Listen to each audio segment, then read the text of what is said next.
rozari ntagatifu. Inkomoko n'amateka y'isengesho rya rozari. Bavandimwe, tumenyereye ko ukwezi kwa 10 turushaho kwiyambaza umubyeyi Bikira Mariya tubicishije mu isengesho rya rozari ntagatifu. Twifuje rero kubagezaho amateka y'iryo sengesho n'icyo tuba tugamije iyo tuvuga iryo sengesho. Inkomoko n'amateka isengesho rya rozari. Bavuga ko Bikira Mariya yaba yarashyikirije Mutagatifu Dominiko rozari. Kuvuga rozari dutangira kubibona cyane cyane mu kinyejana cya 13, aho bamwe batari bajijutse cyane bafashe akamenyero ko kuvuga rozari mu mwanya wa zaburi zavugwaga ahanini n'abiyeguriye Imana. Bavugaga dawe uri mu ijuru na ndakuramutsa Mariya inshuro 55 ku munsi, bityo umunsi wose bakaba bazivuze inshuro 150 nk'uko zaburi ari 150. Kuramutsa Mariya inshuro 50 byarimo no kumutura ikamba ry'indabo za roza. Urwo rurabo barwitaga umwamikazi w'izindi ndabo. Iryo kamba ryari rimeze nk'akagofero gato, ari naho havuye ijambo ishapure. Ikoreshwa ry'amasaro tubona ryo ni irya kera cyane mu madini atandukanye: iry'abahindu, iry'ababudisiti, irya isilamu n'iry'abakristu. Abakristu babanje kujya batunga intete 50 cyangwa amapfundo ku mugozi kugira ngo zifashe kutibagirwa umubare bagezeho mu isengesho ry'ishapure. Aha niho hakomotse imiterere y'ishapure dufite muri iki gihe, aho dukoresha amasaro atunze ku rudodo cyangwa ku mukufi. Kuva mu kinyagihumbi cya 2, rozari yahawe agaciro gakomeye nyuma y'uko Bikira Mariya abonekeye Mutagatifu Dominiko mu 1170 kugera mu 1221. Mu mwaka w'1214 nibwo yahise ategura neza iri sengesho maze ryitwa rityo isengesho rya rozari cyangwa ishapure ya rozari. Arangije arikwirakwiza mu bakristu. Iri sengesho ryamufashije mu rugamba rwo guhangana n'abarimo gukwirakwiza inyigisho z'ubuyobe. Umuhanga mu by'amateka witwa Kasiteriyusi agereranya Mutagatifu Dominiko nk'umubyeyi wa rozari bitewe n'uburyo yahumekewemo n'umubyeyi Bikira Mariya. Amateka agaragaza kandi ko Bikira Mariya amaze kubonekera Dominiko mu 1213 yatangiye kwamamaza n'umutima we wose n'imbaraga ze zose rozari ntagatifu mu bemera bose. Nyuma y'imyaka 2 abonekewe na Bikira Mariya mu 1216 yahise ashinga ikigo cy'abihayimana b'abogezabutumwa. Abo bihayimana batangiye gushyiraho uburyo buhamye bwo kuvuga ishapure, bayizirikanaho cyane cyane bibanda ku buzima bwa Yezu na Mariya. Umwambaro wabo bawukenyeza ishapure nini. Ku itariki ya 7 Ukwakira mu mwaka w'1571 rozari yongeye guhabwa agaciro gakomeye na Papa Pio wa gatanu. Kwari ugushimira Imana kubera urugamba abakristu batsinze igihe barwanaga n'abawotomani bashakaga kubigarurira ngo babateshe ukwemera.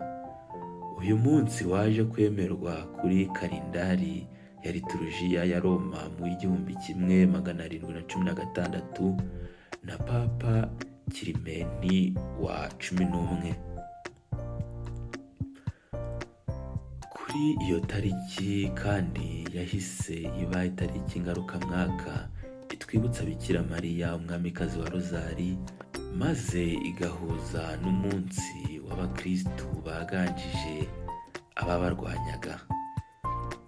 Ni ku itariki ya 7 Ukwakira 1571 abakristu batsinze abanyaturukiya i Lepante.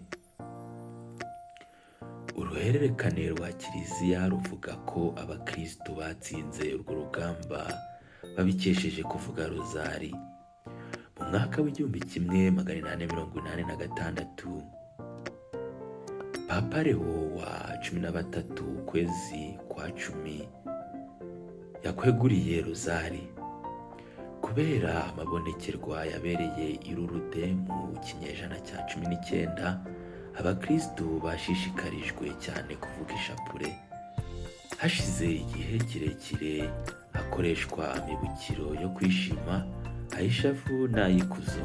Mu mwaka wa 2002 nibwo Mutagatifu Yohani Pawulo wa II yongeyemo amibukiro y'urumuri yagendeye kuri Yohani umutwe wa 9 umurongo wa 5 ahagira hati: igihe nkiri ku isi ndi urumuri rw'isi.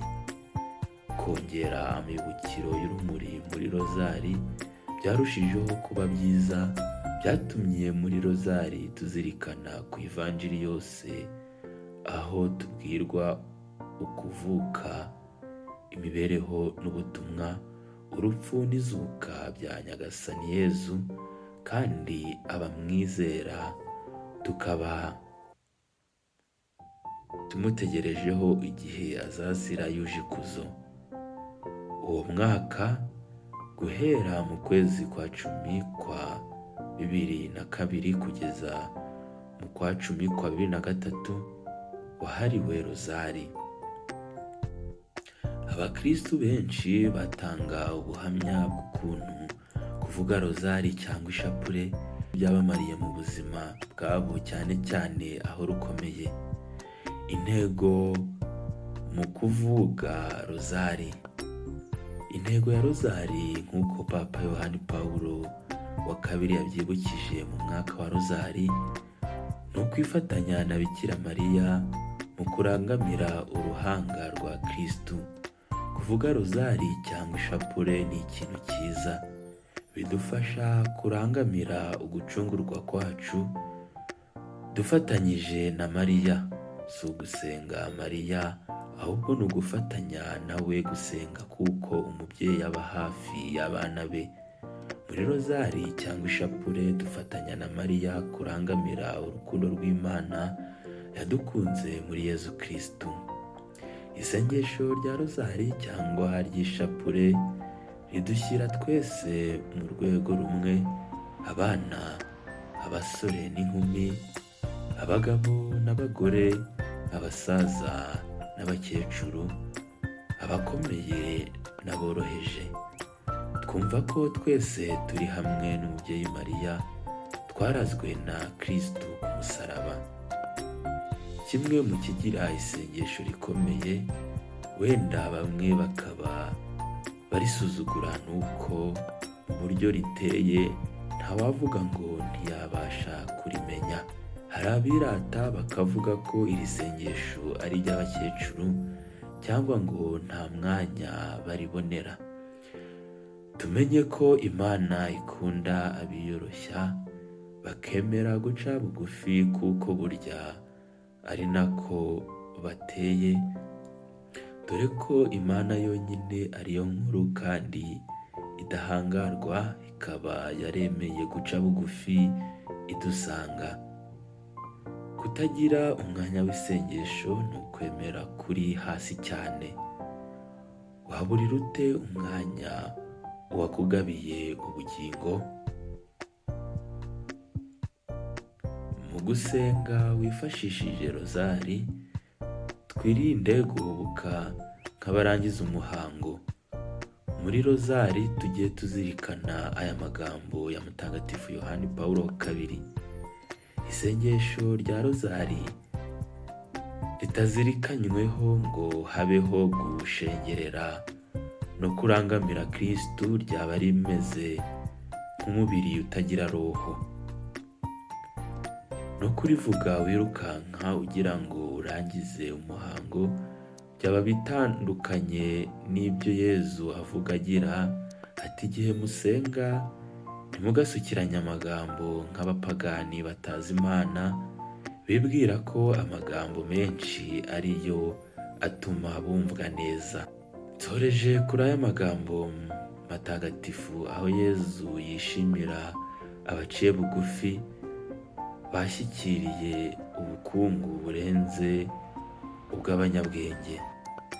Dawe mutegetsi w'ijuru n'isi, ngushimiye ko ibyo wabihishe abanyabwenge n'abahanga ukabihishurira abaciye bugufi, kuko dawe niko wabyishakiye.